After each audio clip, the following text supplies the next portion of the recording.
to learn answers as I look at what you've done. You never really told me. Again, I ask the question that I'm waiting for reply. Are you satisfied? Satisfied? Satisfied? Satisfied? Satisfied? Are you satisfied? Hey, Middle-earth role-playing fans and Lord of the Rings fans.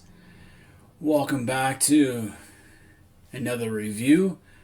I am Romantical, your host, and today we're going to be looking at 2009 in the series called Palantir Quest. This is an adventure module. It doesn't have a lot of new stuff in it, but it is different. This book came out in 1994. I think I paid $20 for it back in the day, Canadian. Maybe a little more, especially with the taxes. And it was a step in a different direction. They came up with Arnor, and they came out with a whole bunch of reprints of Minas Tirith and all that, and Valor and Mire. Now they went into a different direction. When you look at the title, Palantir Quest, you're thinking, okay, cool, they're going to go after a Palantir. Did the one in the Orthanc stone get stolen? The one that Aragorn possesses? Was it stolen? Or maybe someone broke into the Stewart's crypt and stole the one from Minas Anor. That stone. But that would be difficult because all you see is Denethor's burning hands. Unless you have the strong will. I'm pretty sure Aragorn could wield that stone, break it. But it would definitely better off left lying. Would it be the Minas Ithil stone? Someone going to dig in the ruins of Barad-dûr, which would be kind of cool. It would pose all sorts of problems, trying to dig through those ruins. Could it be diving or dredging up the lost stone of Osgiliath, which would be huge? The Master Stone. It definitely couldn't be a visit to the one in Elostirion, because Elrond took that back with him when he sailed out to the west. So we forget that one. That leaves us with the other two, the Stone of Anunimus and the Stone of Amansul, that were lost in the shipwreck of Arbadui during the fall of Arthedain. So the possibilities are there. So let's delve into this book and see what stones we're going for. Alright, so back down to the table. Look at the cover art again a little closer. It looks like a Dunedain woman in front of the ruins of Anunimus. That's what it looks like to me.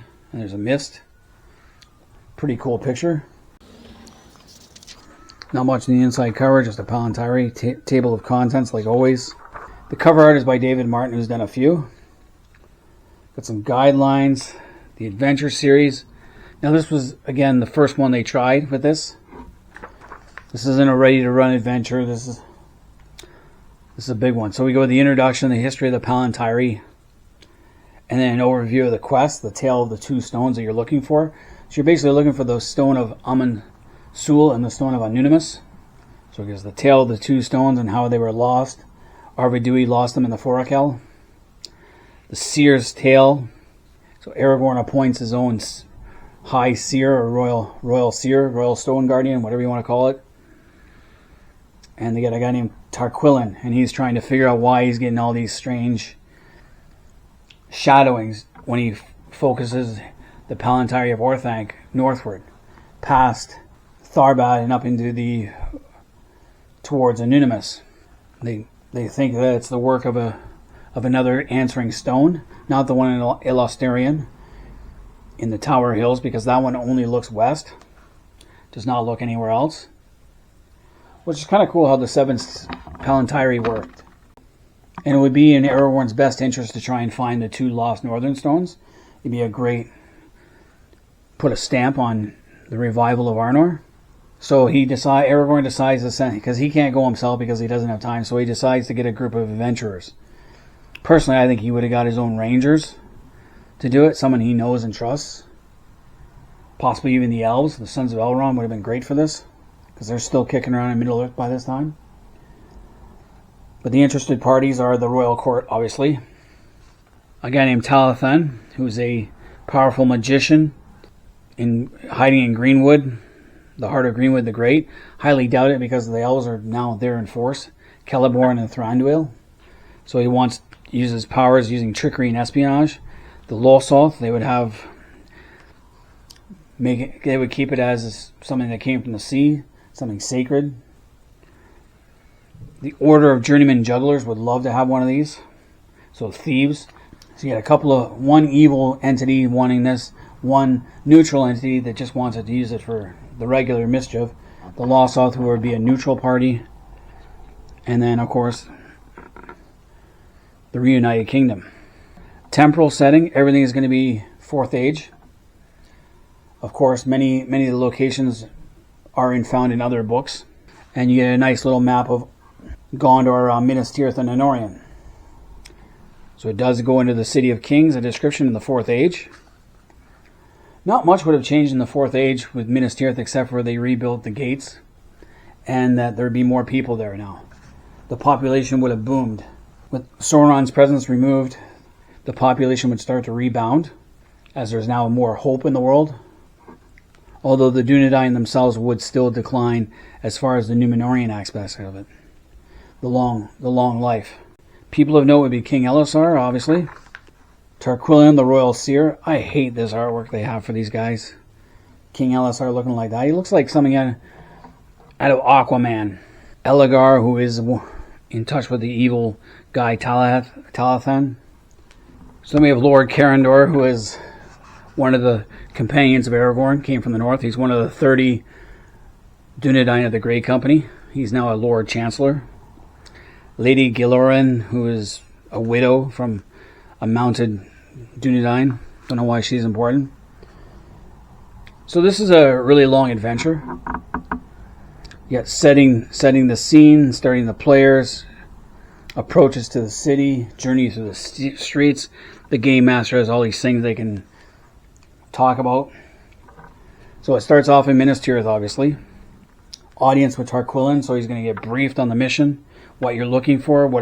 First of all, you got to know what a Palantir looks like. That would also be helpful, because they're not exactly common knowledge.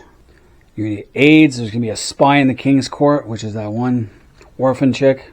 Now they want to send you to the Royal Library of Anonymous, which would probably be completely gone by this point. It's been over 1,000 years that it's been a ruin. Not many ruined cities hold that much. I guess they're kind of thinking like the Dead Sea Scrolls, where it's hidden away like that. So you want to go there. Give you a nice layout of the High Court. Selected layouts, the White Tower, rooms of note. So the library, the Chamber of the Palantir, you might actually see it because you got to know what it looks like. Now the first part of your journey is a trip from Minas Tirith to Edoras and the Juggler's Hall. The Juggler's Hall can be found in the Rohan book. Riders of Rohan. The first part of the journey will be pretty tame, going through Anorian and the Eastfold until you get to the Juggler's Hall. Then it might start becoming more difficult. Things might get in your way more. But the Rohirrim aren't going to harass you. Now, the Juggler's Hall, if I remember right, was a place of thieves. So this is where you're going to meet the thieves. Journey to the Deeping Comb. Trouble at the Inn of Grey, so you're going to have your first real confrontation there. The NPCs for that place. No big deal there. The setting. Thespian. The adventure is the Thespian's intrigue. And the adventure here is that this Thespian wants the party to act as guards. Which is kind of stupid, but we skipped the Juggler's Hall bit. It was kind of a dumb idea. We went into the inn and that's about it. Had a little bit of a bar brawl. And the thieves tried to steal something, but didn't work out. So there's a sabotage part, the audience. It's a whole subplot within it. The script, you got to go through Act 1, 2, 3, and 4. Like the scenes, the intervals. I thought it was a waste. We thought it was a waste of time to do this. You don't really gain any information. And the thieves, they try and gain as much as they can in the Juggler's Hall. And they'll try and race you all the way to the Seeing Stones. Which is, thieves going that far north is not something that'll happen. So upper level rooms suggested new characters, experience points, encounters. Now this one we really like, Tharbad. Your next step of the way is Tharbad. So the history of Tharbad. Journey to the Gwathel River. You're going through Dunland, so you're going to have the possibility of more things happening to you. although the Dunlendings have been defeated and have accepted Gondor and Rohan, the peace that was forced upon them there might still be the odd one who is the odd group that is still holding a grudge. You have people of note, Commander Silas, who is the commander at Tharbad and is in charge of rebuilding the city. And you're going to meet Huron, the chief engineer. But before that, I don't know why they have that out of whack. You can go to the Lyric Duthnan, or Thunan, whatever, however you pronounce that. The chief town in Dunland. And you can have all sorts, try your adventures there. And they have the various settings. But this is what we really like, Tharbad, the Fourth Age. How it would look, what still remains, and how much they rebuilt.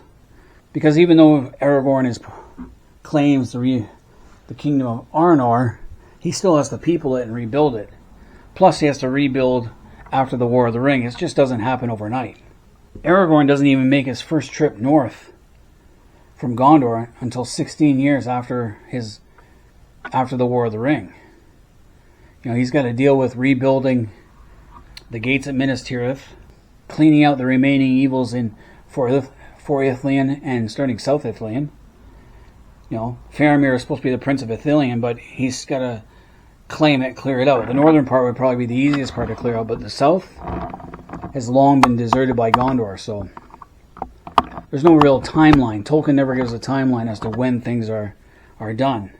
So Tharbad would be at the very end of a logistical trail. Talks about some of the things that are still standing.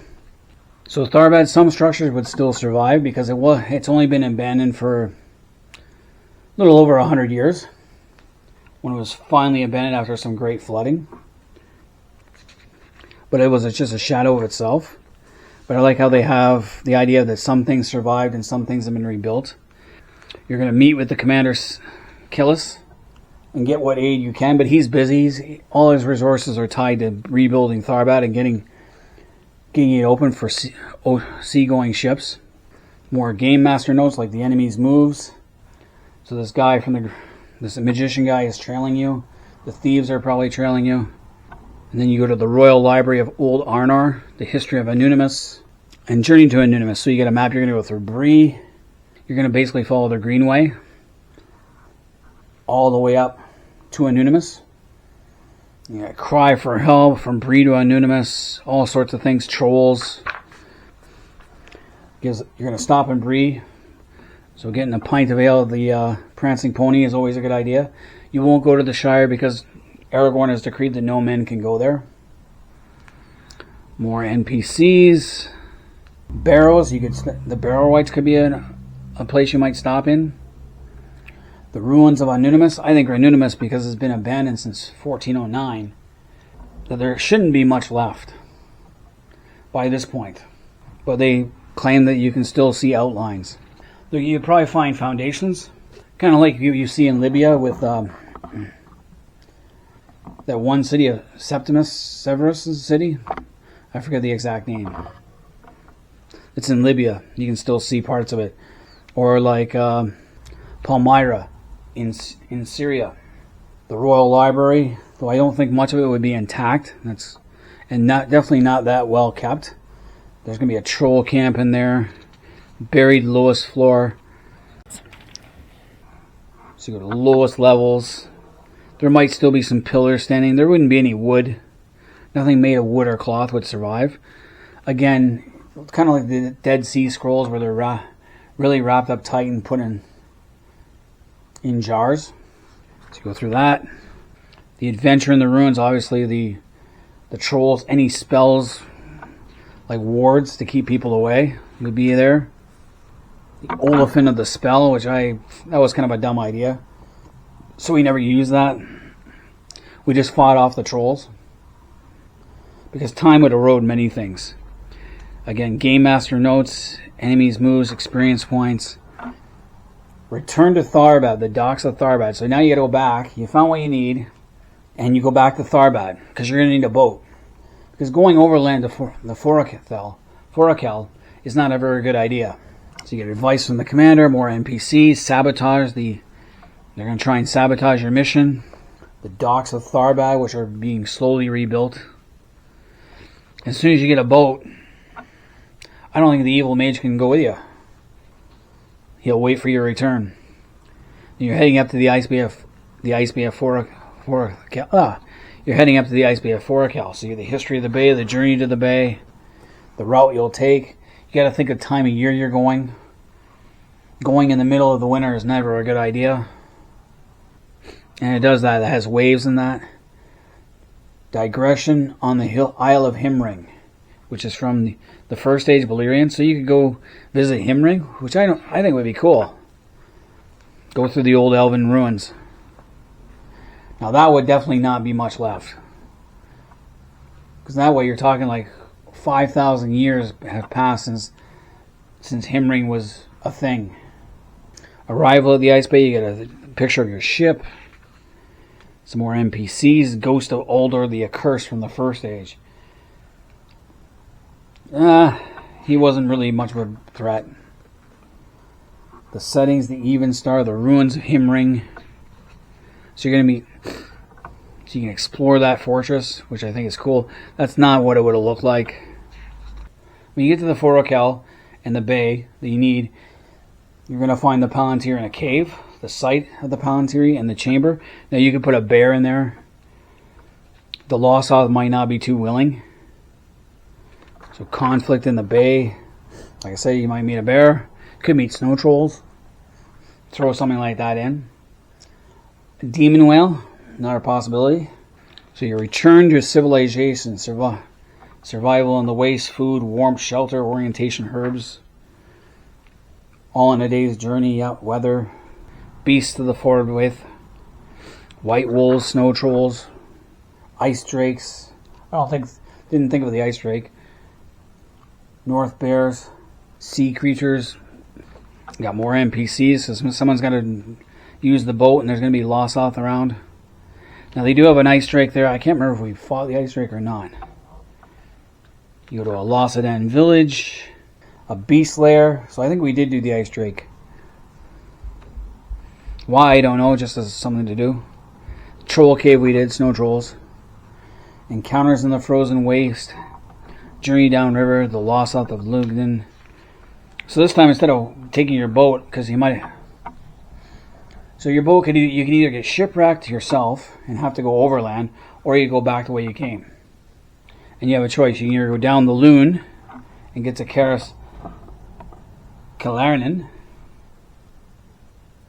or you can go head back to Anonymous. Calarnan might be your best bet, because the elves are pretty close by. And return to the Rittermark, so you're going from this one has you going from Calarnan to Bree to Tharbad, back to Leric Dungman, and back to the Jugger's Hall. It's a long trip. This took us weeks to complete as far as adventures go, playing a couple of 2 or 3 hours each time.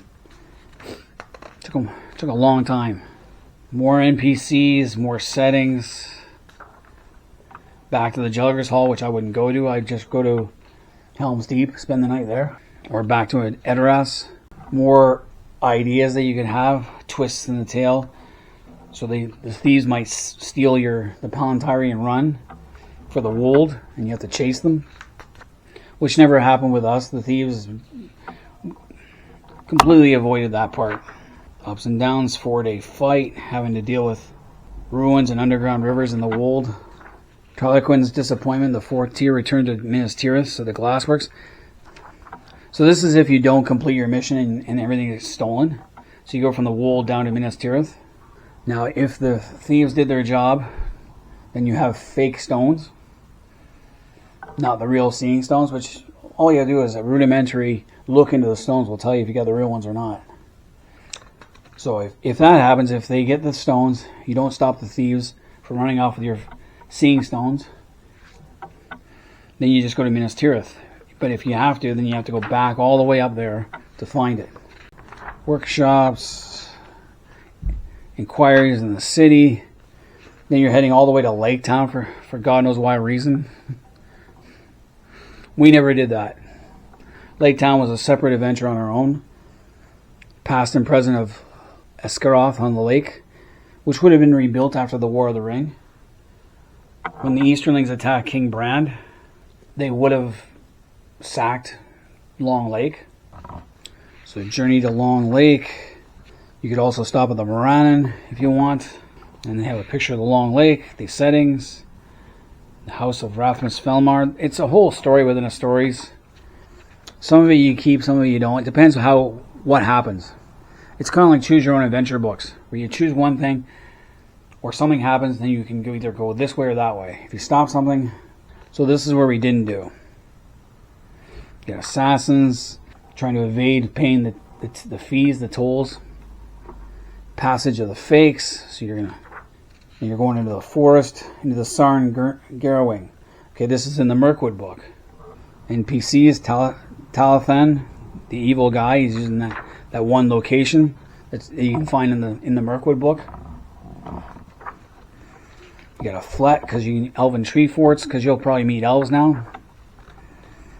His tactics, and then once you get it, you go back to the king. So you're gonna go through.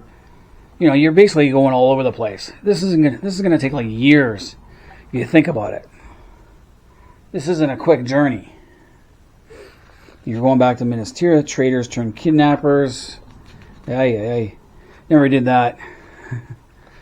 Then we got our master tables for all sorts of stuff wherever you are.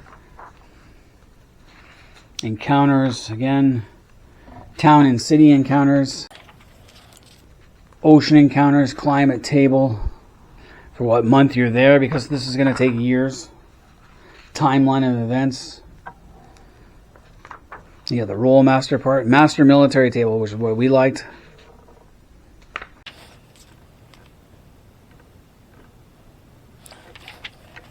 The NPCs you're going to meet. And it gives you the Merp and Roll Master stats for everything. And that's about it. Then you got your Lord of the Rings adventure game stats. So if you use the other game they came up with, you can use these stats, which never did. Conversion notes, traps, bard spells, ranger spells, magic items that you might find or get to use. And then finally just a price guide. Alright, so that was our look at Palantir Quest. I thought it was a great adventure. Just a little long. We played it. And some areas like the Juggler's Hall we missed entire. We didn't really stay there long. We went there, caused a fight and got out. We definitely did not go up to Lake Town. We didn't do the whole Mirkwood thing or even the Wold. There's so much adventure from Minas Tirith all the way up to the Forochel that you don't need to go on all these other little things. Now this book didn't have a lot of new information other than Tharbad and the Fourth Age, but it does piece together a lot of the modules. A lot of the adventures you find in this book are actually in the original modules, where the locations are. You find the same layouts.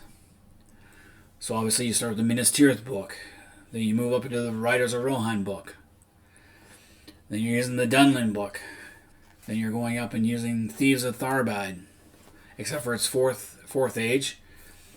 And then you're going into the Rangers of the North. And that's where the whole Palantir Quest starts.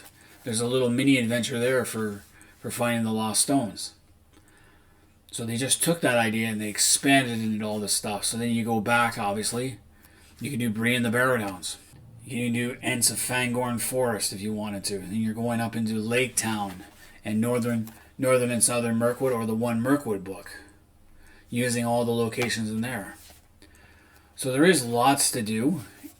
And me and my friends had a great time playing this book. Like I said, we didn't use everything, and I went through this review very quickly. But it was a great adventure. It's something that they had to do, because they've been re-releasing too much of the original stuff. They didn't give any maps for this, which is kind of a downer. Like, there's interior maps inside, but there's no grand master map. So overall enjoyable, and it was good to see.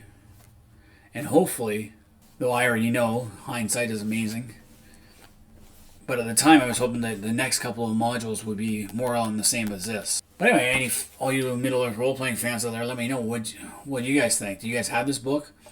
When you first bought it, which stone do you think they were going for? And did you use the entire... Did you go through the whole thing? Because it could take years, like, of game time. Like, just traveling back and forth would take years to do in Middle-earth time. So let me know if you guys did the whole thing.